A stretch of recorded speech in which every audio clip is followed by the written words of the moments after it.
وإن شاء الله تعالى قبل هذه الكلمات سيتكلم أخونا الشيخ الفاضل يمين هذه الدار ونجم من نجومها، وهو الشيخ أنيس حفظه الله تعالى، نفع الله به وبإخوانه.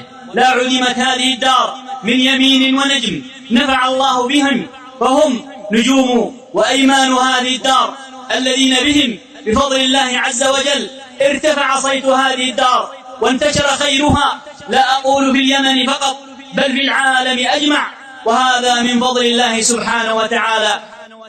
فالحمد لله الذي بنعمته تتم الصالحات. نحمد ربنا سبحانه على رجوع شيخنا أبي عبد الرحمن عبد الله بن مرعي حافظه الله، وهذه نعمة، ورجوع الشيخ إلى داره وطلابه ورجوع الأب إلى أبنائه هذه نعمة من الله سبحانه وتعالى. وجود العالم بين أظهرنا نعمة من الله. إذا سار عبد الله عن مرو ليلة فقد غاب عنها نورها وبهاؤها. إذا ذكر الأحبار في كل بلدة فهم أنجم فيها وأنت هلالها. فنحمد الله سبحانه وتعالى على رجوع شيخنا حفظه الله.